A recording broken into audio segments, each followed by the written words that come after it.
Deccan trap के बारे में मैं बता रहा था कि दक्कन ट्रैप का निर्माण मुख्य तौर पर मेसोजोइक महाकल्प में किया गया था। ठीक है। मेसोजोइक महाकल्प मतलब कहा जाता है कि आज से लगभग हम कह सकते हैं कि लगभग 1 से 2 करोड़ साल पहले या 3-4 करोड़ साल पहले हम जाते हैं। जब कहते हैं कि भारत में हिमालय पर्वत की उत्पत्ति नहीं हुई थी और पृथ्वी पर और भारत में भी विश्व के सभी भागों में भूगर्भिक हलचलें हुआ करती थीं। भूगर्भिक हलचल कहने का मतलब है कि जो धरातल होता था, धरती में कहते हैं कि लगातार अचानक से ज्वालामुखी फूट पड़ता था, अचानक कहीं भी भूकंप आ जाया करता था।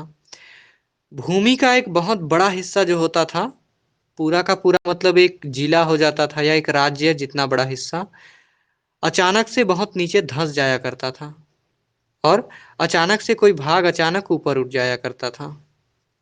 इस तरीके से एक प्रक्रिया चला करती थी जिसे हम कहते हैं भूगर्भिक हलचल की घटनाएं। ठीक है। भूपटल का उत्थान और पतन हो रहा था, मतलब कुछ भाग अचानक ऊपर उठ जाते थे, कुछ धंस जाते थे। कहते हैं कि इस दौर में कब मेसोजोइक महाकल्प का जो टाइम था, समय था, आज से करोड़ों वर्ष पूर्व, तो कहा जाता है उस समय जंगल के जंगल जो होते थे पूरे के पूरे एकदम अचानक से उलट पुलट हो जाते थे, भूमि के अंदर धंस जाते थे, उन पर मिट्टी पूरा पड़ जाता था। ठीक है। हालांकि जंगल के दबने और धंसने की क्रिया इसके बाद होती है, इससे पहले हुई थी। गोंडवाना जब हम पढ़ रहे थे तब, गोंडवाना के बाद दक्कन ट्रैप पे हम आए थे। कहा जाता है कि भारत में, खास तौर पर भारत का आप मानचित्र देखेंगे, ठीक है, तो दक्कन का पठार दक्षिण भारत का एक क्षेत्र है। आपको मैं नक्शा के जरिए थोड़ा सा बताता हूँ, आपको बेहतर समझ में आएगा।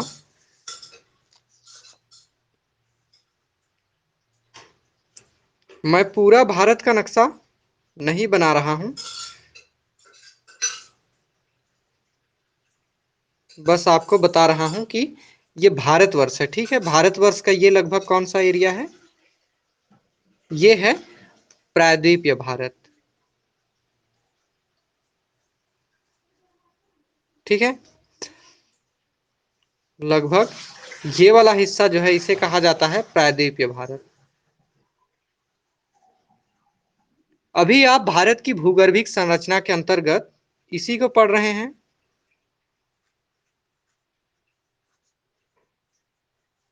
कहा जाता है कि प्रायद्वीपीय भारत का ये जो हिस्सा है, यहाँ पर भूगर्भिक हलचल हुआ करता था, जिसमें मुख्य तौर पर ज्वालामुखी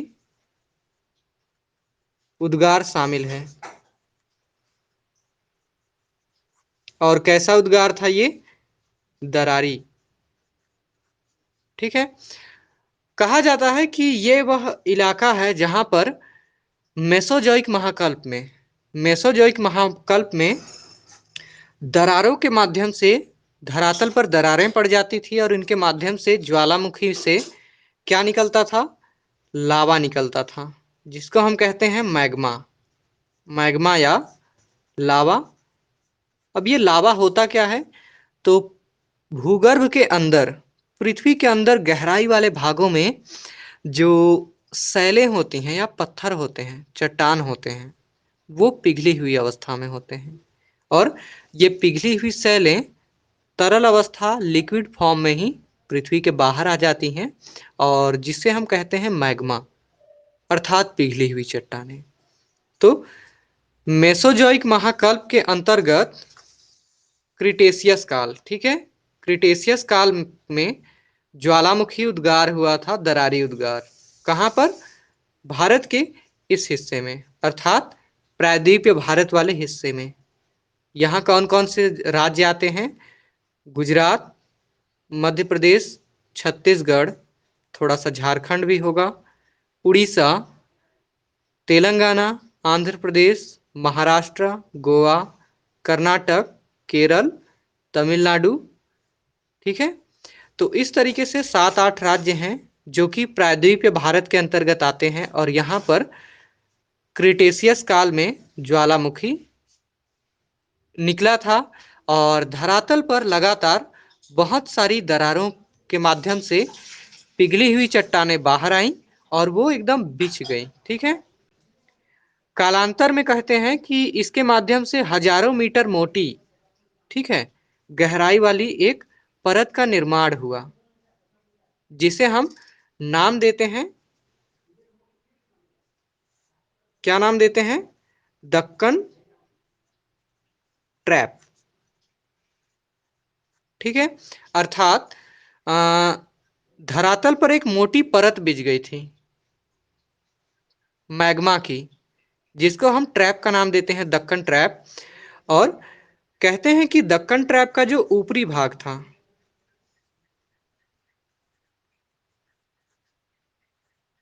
ऊपरी परत किसका?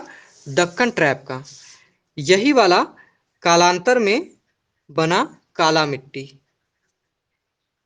अर्थात काली मिट्टी, जिसे एक अन्य नाम भी दिया जाता है, रेगुर मिट्टी।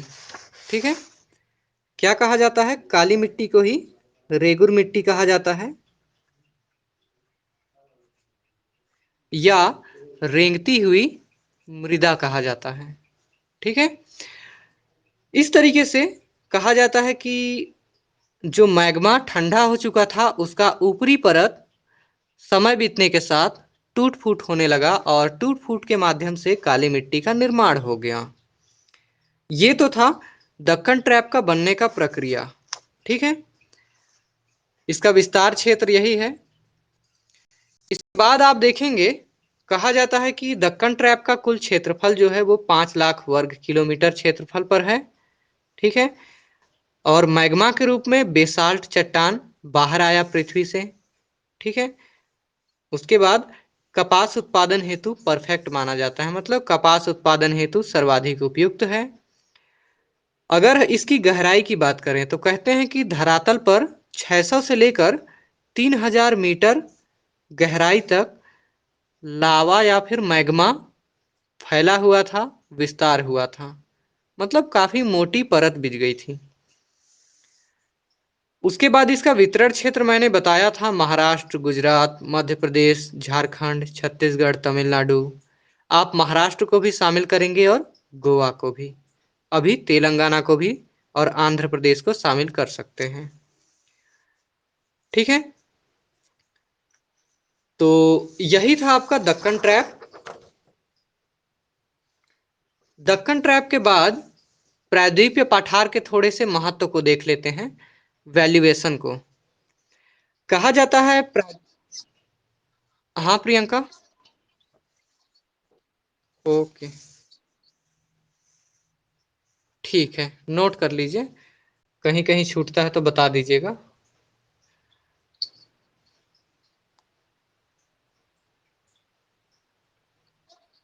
हम्म।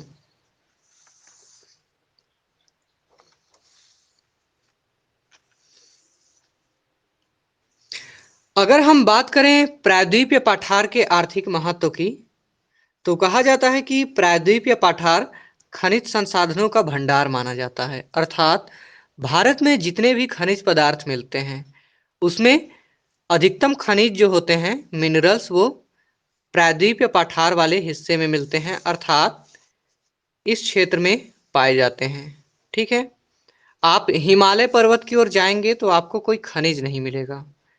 साथ ही प्रायद्वीपीय पठार का एक महत्व है कि यहाँ जो ऊंची नीची पहाड़ियाँ हैं, छोटे बड़े पहाड़ हैं, वहाँ से नदियाँ निकलती हैं, तो उबड़ खाबड़ रास्तों से प्रवाहित होते हुए बहुत सारा जलप्रपात या झरने का निर्माण करती हैं, जो कि जल विद्युत बनाने के लिए उपयुक्त माना जाता है। क्योंकि कहा गया है कि कोई जल प्राकृतिक रूप से अगर ऊंचाई से नीचे की ओर गिरती है तो वहां पर जल विद्युत उत्पादन की अनुकूल संभावनाएं विकसित होती हैं।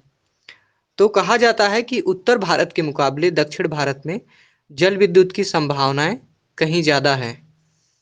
साथ ही काली मिट्टी का क्षेत्र मैंने बताया था, दक्कन ट्रैप के रूप में पाया जाता है, जो कि कपास उत्पादन हेतु प्रसिद्ध है। और कपास, जो कि सूती वस्त्र उद्योग या कॉटन टेक्सटाइल मिल के लिए रॉ मटेरियल या कच्चे माल का काम करता है। और कहते हैं कि जहाँ कपास का उत्पादन होता है, अक्सर देखिएगा वहीं पर प्रायः सूती वस्त्र मिलें स्थापित होती हैं।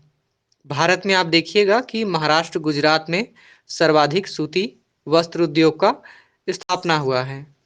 उसके अलावा शक्कर उद्योग की भी स्थापना हुई है दक्षिण भारत में। कहा जाता है कि उत्तर भारत के गन्ने के मुकाबले दक्षिण भारत में जो पैदा होने वाला गन्ना होता है, तो दक्षिण भारत की जलवायु कुछ इस तरीके से है कि वहाँ नमी और वर्षा और उसके साथ भूमि का उपजाऊपन काफ़ी ज़्यादा है। लिहाजा आप देखिएगा उत्तर भारत के गन्ने के मुकाबले दक्षिण भारत के गन्ने अपेक्षाकृत बड़े होते हैं और उत्तर भारत के गन्ने के मुकाबले वो ज़्यादा मोटा होता है और उसमें शक्कर की मात्रा स्वाभाविक तौर पर ज़्यादा होगी। और इसीलिए कहते हैं कि प्रति हेक्टेयर गन्ना उत्पादन दक्षिण भारत में ज़्यादा होता है। हालांकि कुल एरिया गन्ने का फसल जो होता है उसका कुल क्षेत्रफल उत्तर भारत में ज़्यादा है, लेकिन दक्षिण भारत में प्रोडक्शन ज़्यादा है क्योंकि गन्ने का क्वालिटी अच्छा होता है, किस्म। साथ ही कहा जाता है कि प्रायद्वीपीय पठार का महत्व इस बात से भी है कि यहाँ पर कुछ ऐसी फसलों का उत्पादन होता है जो विशेष तौर पर अन्य किसी क्षेत्रों में नहीं होता है, विशेषकर भारत के संदर्भ में। जैसे मसाला, आपने सुना होगा भारत का मसालों का राज्य केरल के नाम से जाना जाता है। भारत में जो तरह-तरह के मसाले बनते हैं, उन सभी का जो स्रोत है वो दक्षिण भारत ही है, प्रायद्वीपीय भारत। लेटेराइट नाम की एक मिट्टी पाई जाती है, मिट्टी का प्रकार, जिसमें मसाले और उसके साथ चाय और कॉफ़ी इनका प्रोडक्शन होता है। कॉफ़ी के बारे में आपको बता दूं कि भारत का कर्नाटक एक ऐसा राज्य है जो कॉफ़ी का सबसे ज़्यादा उत्पादन करता है, ठीक है, जिसको कहवा कहा जाता है और चाय का भी उत्पादन होता है। हालांकि भारत में चाय असम में ही सबसे ज़्यादा होता है, लेकिन उसके बाद नंबर दक्षिण भारत का आता है। प्रायद्वीपीय पठार को आमतौर पर कहा जाता है कि यह भारत का रूर कहलाता है। रूर एक इंग्लैंड का क्षेत्र है, औद्योगिक क्षेत्र है। कहा जाता है कि जब विश्व के किसी भाग में खनिज पदार्थों का उत्पादन नहीं होता था, तो यही वह क्षेत्र था रूर, जहाँ पर खनिज पदार्थों का उत्पादन होता था। और आमतौर पर उसके बाद से विश्व के जिन भी भागों में बराबर मात्रा में या एक अच्छे खासे मात्रा में खनिज पदार्थों का उत्पादन होता है, तो उस क्षेत्र को उसके महत्व को दर्शाने के लिए एक नाम दिया जाता है, संज्ञा, कि ये क्षेत्र संबंधित देश का रूर प्रदेश है। तो भारत का रूर प्रदेश कौन सा है? प्रायद्वीपीय पठार। तो इस बात को ध्यान में रखेंगे। इतना ही है इसमें। कल जब हम आएंगे तो देखेंगे उत्तर भारत की विशाल पर्वतमाला और गंगा ब्रह्मपुत्र का मैदान। फिर भारत की भूगर्भिक संरचना समाप्त हो जाएगी। फिर हम आएंगे सीधा भारत के भौतिक विभाजन पर। तो आज के लिए इतना ही। आप में से अगर किसी को कुछ सवाल पूछना है तो पूछ सकते हैं। थोड़ा सा आज कक्षा कम हुआ क्योंकि मुझे थोड़ा फाइल भी बहुत ज़्यादा चेक करने में समय लग गया। किसी के पास कोई सवाल है तो बताइए।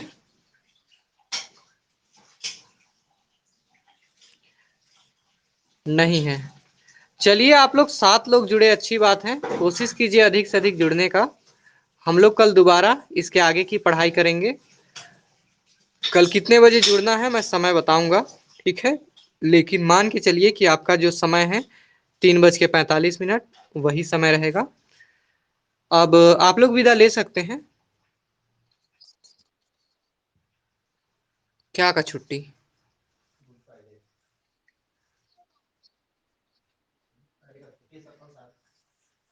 अच्छा, हाँ, फिर कल छुट्टी होगा। मुझे ध्यान नहीं था। ठीक है, कल छुट्टी है तो परसों, कल मतलब आने वाला कल, जब भी हमारी कक्षाएं होंगी, ठीक है। ठीक है, फिर आप लोग विदा ले लीजिए, लेफ्ट हो जाइए। ख्याल रखिएगा अपना सभी। सभी को